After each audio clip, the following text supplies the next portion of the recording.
Hello boss babes and bosses out there. So in this video, we are going to focus more on how you are going to handle Facebook group of your clients.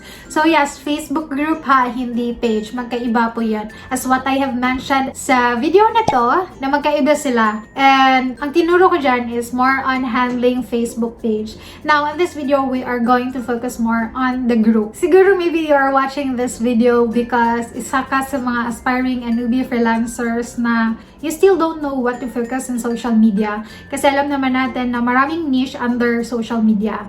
And isa na dito yung Facebook group. Being a community manager sa isang Facebook group is also totally different kind of job responsibility compared sa pag-handle ng Facebook page. So, yan yung ituturo ko sa inyo ngayon. If you would like to learn more about how to manage Facebook group, then keep on watching. Okay, so the first thing that I'm going to talk about, what is the difference of Facebook page and Facebook group? I already mentioned this or already explained this sa video na to. So if you can really watch that video after this one, that would be great. Facebook group is to really nurture the relationship ng community mo. From cold leads, lulutuin mo siya, magiging warm siya, and then magiging hot leads na sila. Meaning, yung hot leads, ito yung parang ready na to pay for your service or to pay for your products. So, first thing, yung cold leads na sinasabi ko, these are the people na parang nakita ka lang, parang na-invite lang, yung ganon.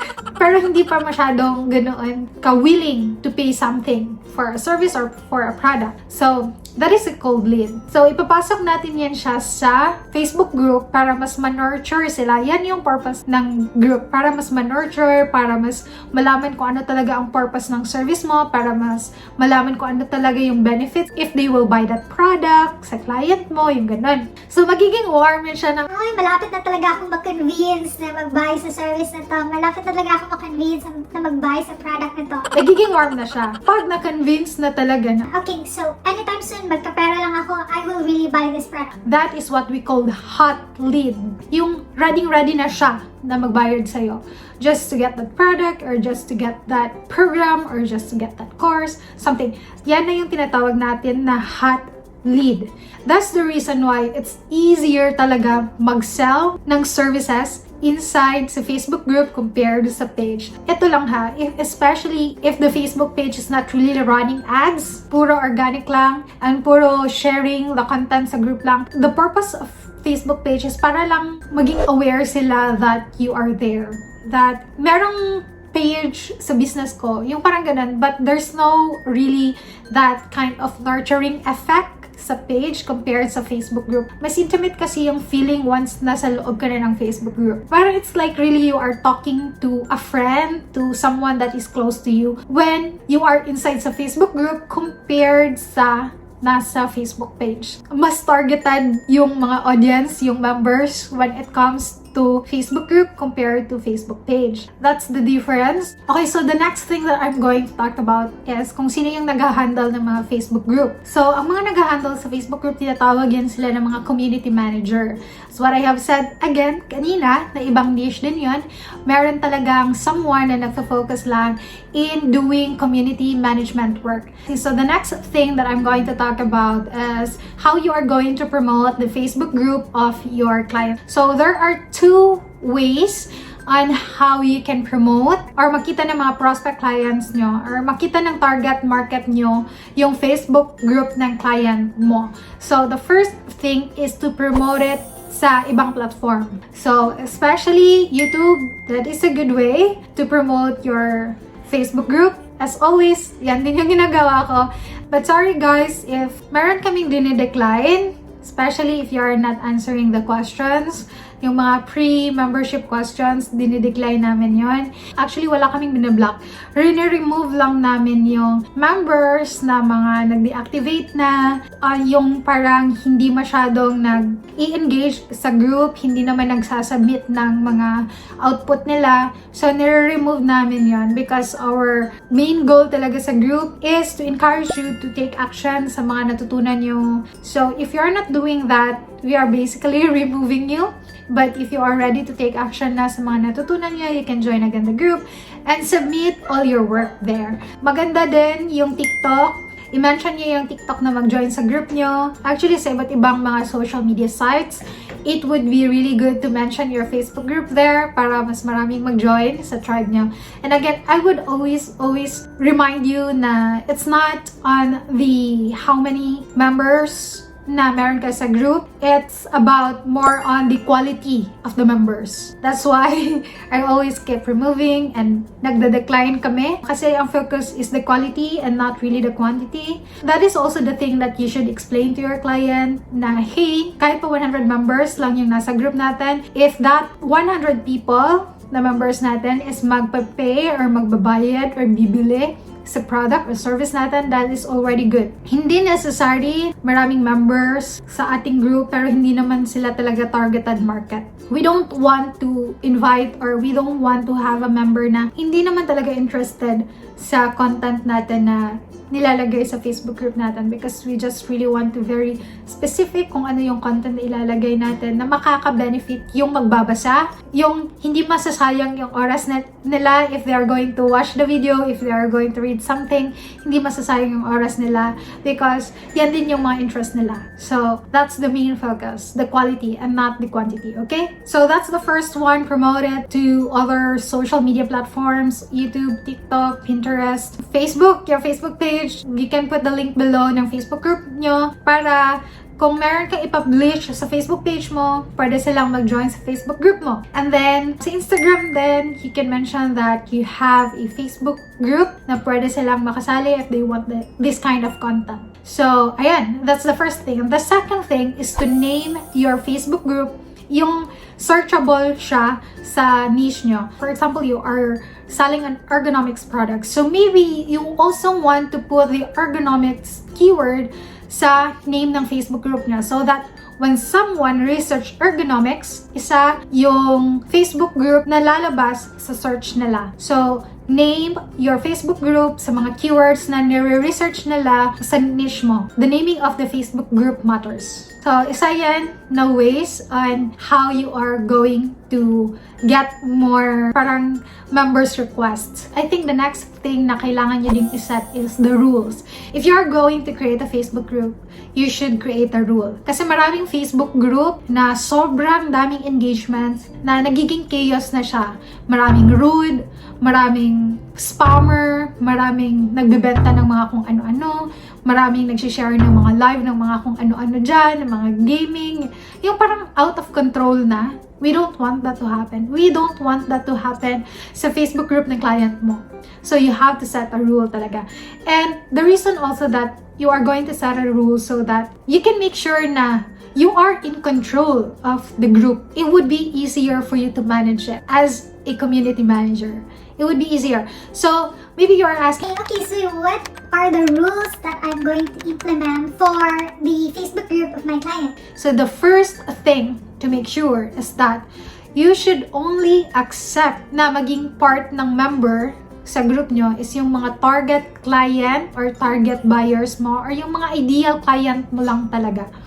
If you are selling a product, ideal buyer. If your client is a coach, mga ideal client lang nila. Ideal market lang nila. Again, it's better to have small number of members sa group mo compare sa ang dami nga, pero 80% are not ideal client, tapos 20% lang ideal. So, we don't want that. We don't want to entertain people na hindi naman yung ideal talaga natin na market, ideal talaga na buyer, ideal talaga na client. The next one is to make sure na lahat ng magpo-post is pre-approved. Hindi siya talaga automatic na ma-post. So, meaning, if someone will post sa loob ng Facebook group mo, magiging nasa ano pa lang siya. You have to approve it or the community manager will approve it before siya talaga malabas sa group. So, in that way, you are really in control kung ano yung mga content na lalabas sa Facebook group mo. Because we don't want na yung mga iba nagbibenta na din sa mga products nila or courses nila sa group mo. Make sure na pre-approve yung mga posts. So, yung mga post lang na si tingin mo makaka-help din in nurturing your members, yun lang yung mga i-approve mo din. Then always make sure din yung sa mga comments na walang magko-comment din. Hey, DM me if you want this kind of service. Don't allow that unless if partner mo talaga or alam mo talaga na yung person na yon is magaling talaga dito na service or good talaga for this kind of service, yung mga ganun. Make sure na focused lang yung group mo sa products mo, sa mga content mo, and so on. The next one is to make sure that you create an engagement, a conversation sa group mo. And ikaw dapat yung mag-lead talaga ng conversation, kung ano yung topic doon, kung ano yung mga conversations na nandoon. And make sure to really engage with them, get to know them more so that mas madali mong makuha yung trust nila, mas madali mong malaman kung ano yung mga things na they need help with. The more you know your client, it would be easier for you to address their concerns, address their questions, their problems. It would be easier for you to solve their problems. That would be a great way to sell a product, to sell a service sa kanila. Once they can see your value, once they can see na makaka-help ka talaga sa kanila, hindi yan magdadalawang isip to pay for something na Okay, si Sui na bahala dito. it will be easier for them na parang they will invest in you kung makita nila yung kind of service or kind of products na binibenta nyo. The next one is to set a pre-membership questions. So, ito yung sinasabi ko kanina na hindi kami tumatanggap or dinedecline namin yung mga nagjo-join sa group namin kung hindi nag-answer sa pre-membership question. So, you should also implement that to your client, especially if you are looking for leads. So, ask for their email address, yung best email address to communicate with them, and assure them na hindi mo sila isa-spam or hindi kayo magsisend na kung ano-ano. Assure them that all the emails that will be sent is makakatulong talaga sa kanila or they will be interested to it. You can put that sa pre-membership question. Since you are already asking for their email address, I would highly recommend that you are going to use Group Leads or Group Kit. Ito ay isang tool na i-install mo sa browser mo. It's a plugin where it will get the details of the member na gustong sumali sa group mo. Ito yung plug-in na magka-capture ng details sa kung sino man yung gustong sumali ng group. Kukunin niya yung email niya, yung sinagot niya doon, yung mga sinagot niya kukunin niya. Isa-store niya ito sa CRM niya. And if you connected the group kit or group lead sa autoresponder mo, example for an autoresponder, if you don't know what is an autoresponder, ito yung email marketing software where dyan nilalagay yung mga email address, dyan gumagawa ng mga email marketing content para automatic mag-send ng email, automatic mag-send ng promotional ganito. Yan siya. Example for it is the Active Campaign, MailChimp, Aweber. Actually, marami pa. We will not go into that. The main point here is that you can automatically connect the group kit or group lead. Either dyan dalawa. It's up to you guys. May bayad siya. So, if your client don't have a budget for that yet, you can actually do it manually, pero it will take time, especially if marami nang gustong sumali sa group nyo. Kung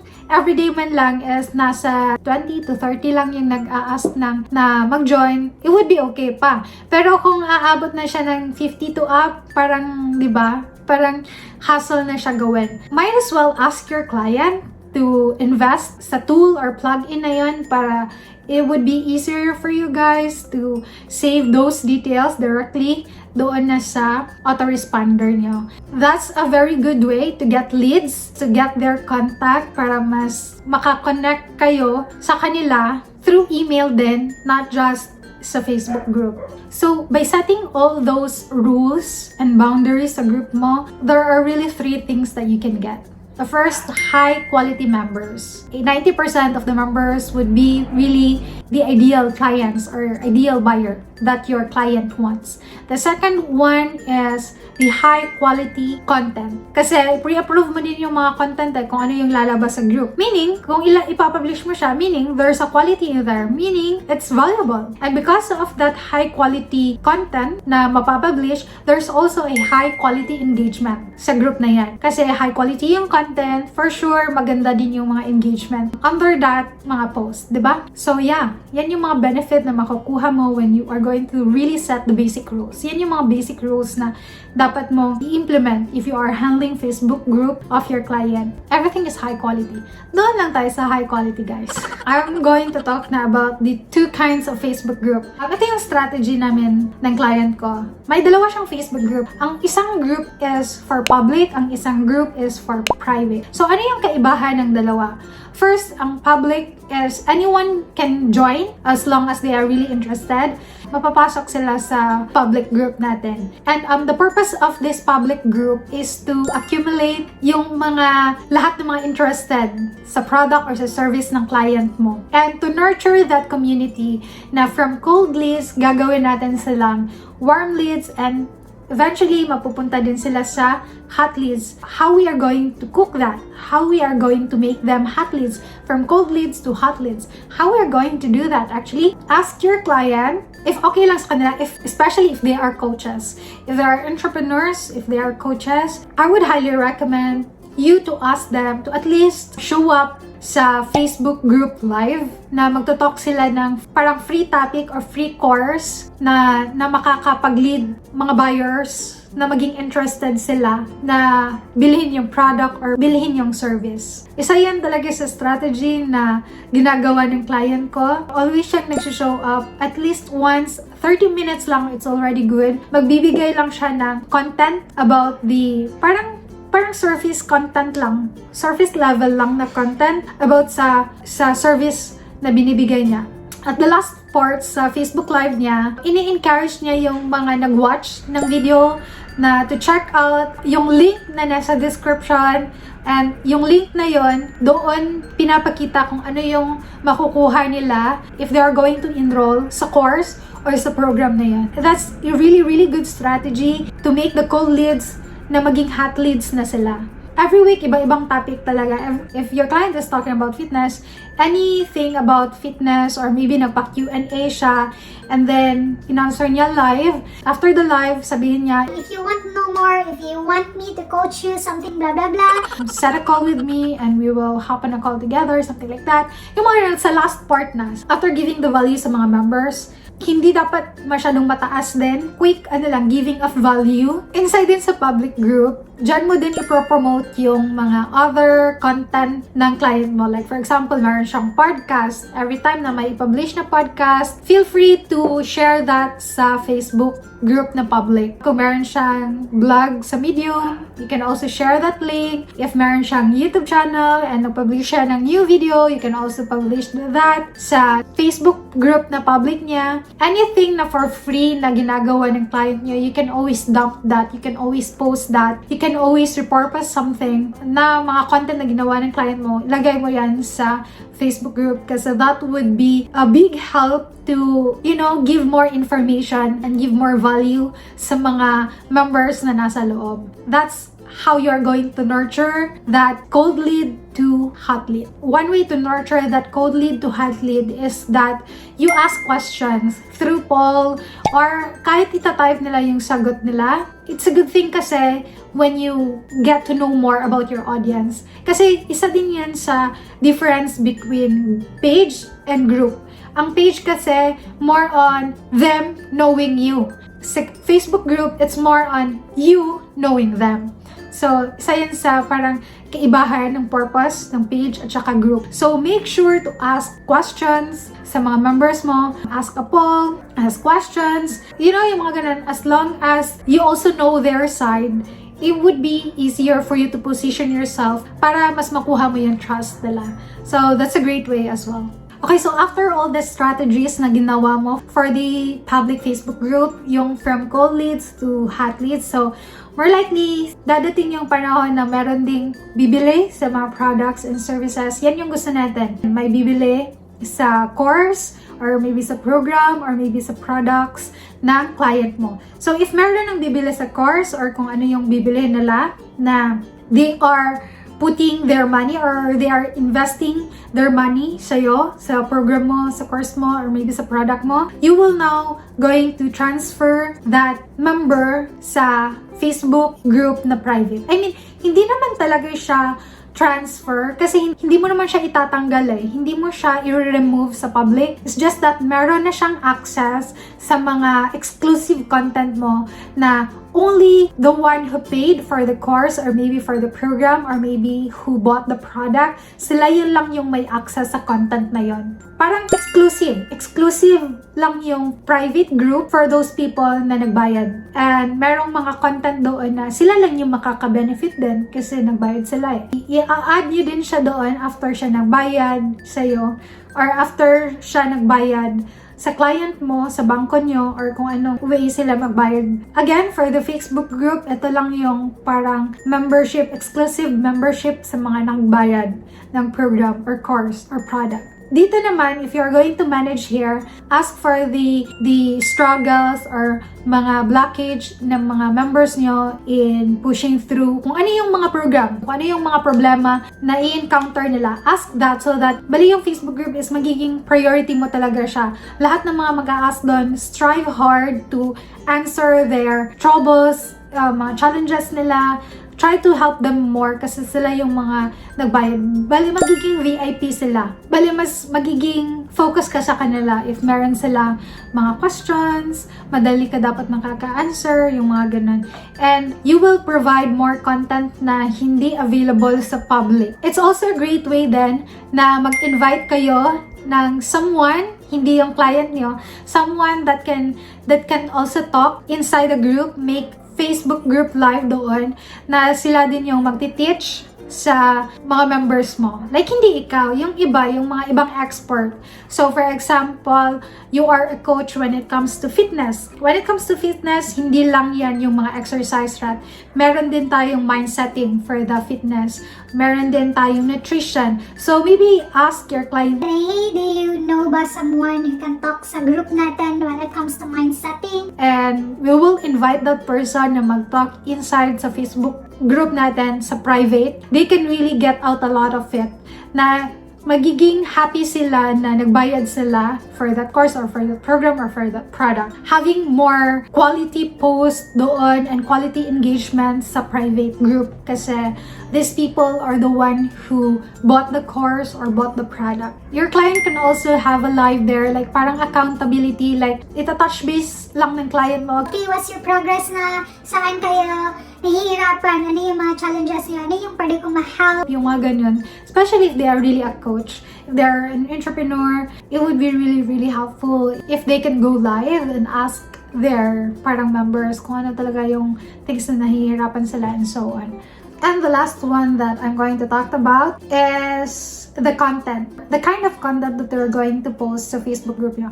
So sige, feeling ko, isa sa mga nasa isip nyo, Okay, so you said earlier na magkaiba yung pag-manage. yes, magkaiba, pero the content ba is just the same sa Facebook group and Facebook page? Okay, so ito yung mga masasuggest ko na kind of content na pwede nyong i-post sa group nyo. The first thing there is, if meron kayong Facebook page, you can share the content from your Facebook page to your Facebook group. It will help the Facebook page na mas marami siyang reach kung i-share mo siya sa own Facebook group mo. The second one is you can promote the services of your clients inside. And then, you can also promote as what I have said kanina, the free content of your client. Like maybe they have a podcast or YouTube. Anything na mga for free, na mga valuable na you think that the members will get information or value from that. You can share that to the group and you can repurpose those content. Another fourth one is motivational posts. It's really a good way to motivate your group there, and make sure to put a call to action after the motivational post. He or she can go to a live stream talking about free content or free valuable information, and after that he or she will invite the members to check out the course program or the product na meron siya, or the book, maybe he or she is selling a book, yung mga ganun. And of course, you can post testimonials sa mga naging customer, sa mga naging client mo na, yung mga feedback na nag-buy na sa course mo, nag-buy na sa course ng client mo, nag-buy na sa product ng client mo. You can post the testimonials in there. And again, don't forget the call to action after the testimonial para they will also know, okay, Okay, how am I going to get this kind of result? so it would be easier for them to know. Okay, I will just have to click this link and buy this course. You can also ask your community a question. There are two kinds of question. First, a question for market research. That is for you or your client to create more content from the market research. And then the next one is for engagement lang talaga. You will just going to ask questions para lang may mapag-usapan or para may engagement, good engagement sa group mo. Those are the two kinds of questions na pwede mong ma-ask inside sa group mo. And siguro last but not the least, hindi lang to, you can also post mga tips or mga trivia about sa niche mo. So that's also one way mas makakakuha ng value ang mga members mo inside sa group mo. So yeah, I think that's that. I hope this video is really helpful for you, especially if you are planning to be a community manager or if your client already asked you to create a group and handle it or manage it. So yeah, let me know what are the content pa na gusto nyong makita sa YouTube channel natin. Please comment it below. And before I'm going to end this video, I would like to flex the works of my boss babes and bosses inside my group. Check this out.